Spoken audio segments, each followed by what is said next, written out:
And I asked the question, how bad? And she said he was dead. Mm. And that was a feeling that I'll never forget in my life. It felt like my whole life was going down the drain to know that my boy was dead. And from that came the Alliance of Concerned Men. You know, and these were critical times. This was in, you know, when D.C. was considered the murder capital of USA. And yeah, I had that title for a minute. Yeah. And homicides was at an all-time high, 480-something. Mm-hmm. And the kids and the youth was taking retaliation in their own hands because they did not see the police being of any protection or doing anything to circumvent or to stop or to apprehend. And I got a call, you know. Yeah, well, I won't even go in there. Let me proceed on. I'm thinking about my boy and what occurred. But anyhow, those were terrible times for the District of Columbia. You know. Yeah. I remember there was a show. It was City Under Siege. Yeah. And it used to come on. I used to see it in college. It used to come on every day, documenting how many murders was in D.C. Right. And it was a show dedicated to the number of murders in D.C. every day. Right. I just thought it was, at the time, it was the craziest show to watch, that a show would come on every day and document it. But once you got that call, and what made you decide, okay, I got to start this organization? You know, basically, we decided that the organization should be by the fact that something had to be done in the contents of what was occurring in our communities. We didn't see like, if there was any solutions or anybody was doing anything to create programs or to deal with the hemorrhage in the lives being lost. So I touched base with a number of my friends, you know, that I grew up with, I went to school with, Eastern High School. And basically it was 5 of us that as we graduated, we had went different directions, you know.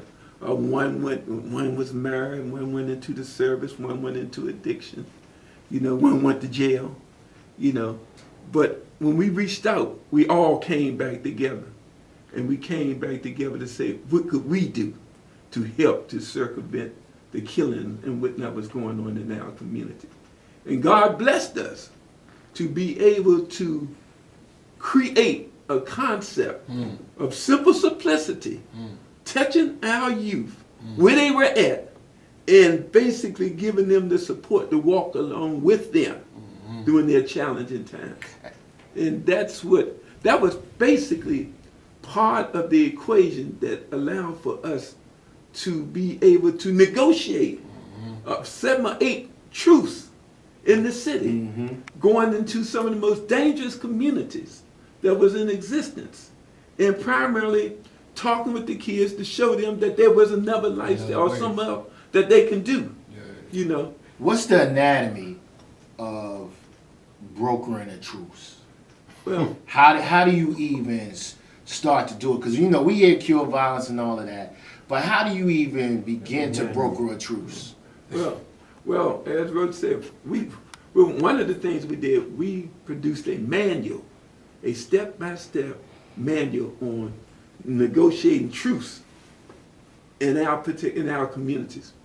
But to step away from that for 1 second was that basically the thing that we would do was primarily to find out in the community who knew who.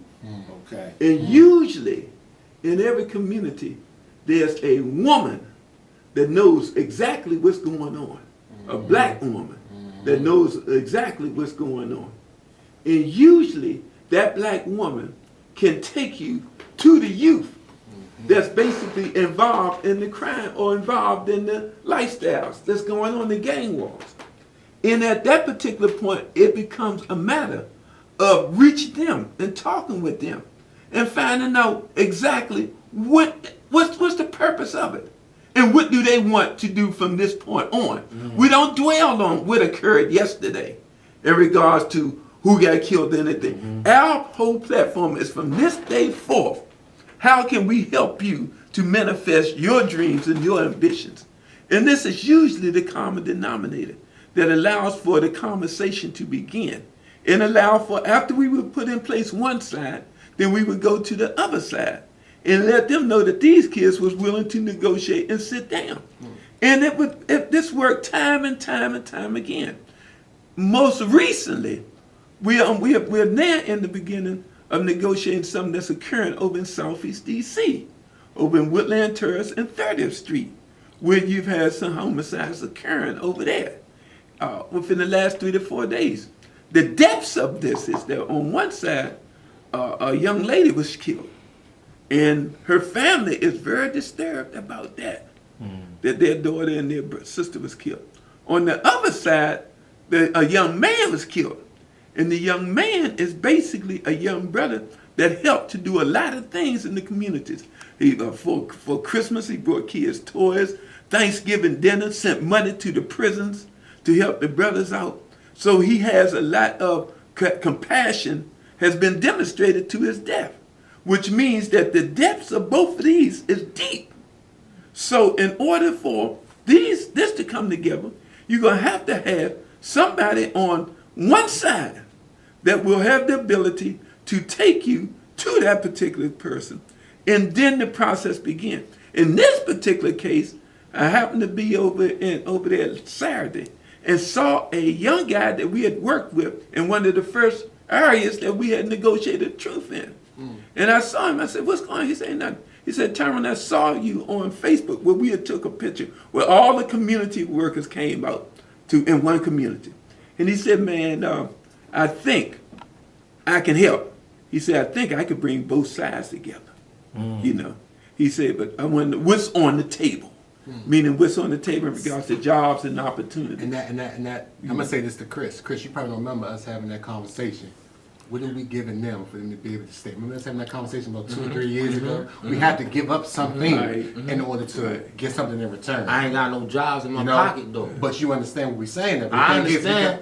You got to be able to replace it. You know what I mean? You can't just tell a young fella, stop doing this. So let's see what Mr. Parker put on the table. Well, you know, at this particular point now, the truths that this kid derived out of, that stepped forth and said he could bring both sides to the table, he came out of that Ben and Terrace truths, where DC Housing stepped to the table.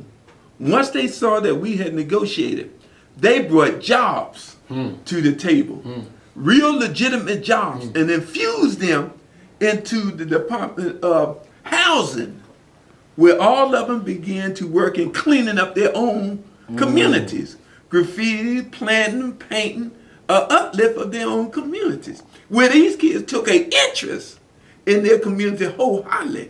I'll never forget when Derek, who was considered to be the 5th most dangerous person in the District of Columbia, where he ran Simple City. Derek told $2 Wayne, the crackhead, say, if you touch those flowers, you're going to be underneath them. Why? Because Derek had put those flowers down. And that was the investment that they had made in that particular community. They gave them jobs. And the jobs allowed for them to begin the transformation.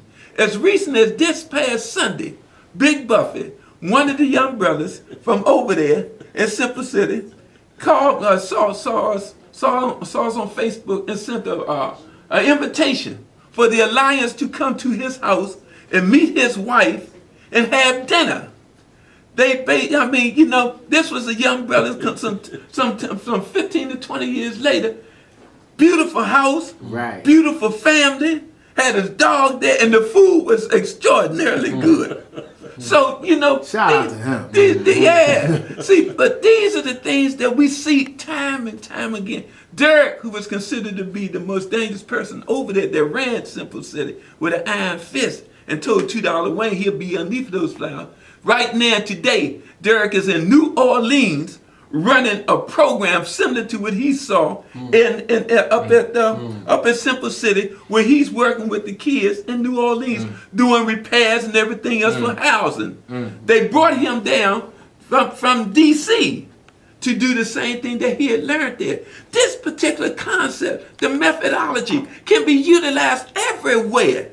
It's just a matter of having individuals to take the concept and be willing to go into the depths of it. See, a lot of times you have people that's bringing services, and services is surface. Right. Services are those that walking down the street may say, okay, and come to it. The depths is when those individuals down there who are pulling the trigger, and you got the ability to go to them to negotiate out. And upon negotiating out, they become a natural resource of the community once they come out to help build the community. That's the key for transformation and sustainability.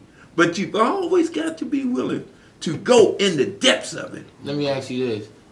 Do you partner with the police to be doing this? At points in time, yeah, I'll never forget when we gave a breakfast that we called the Police Meet the Hood in the Hood for breakfast, where the police basically that was monitoring that particular community, we brought them all together because we was having some things that was occurring. Derek, one of the young guys started complaining about police brutality and this and that.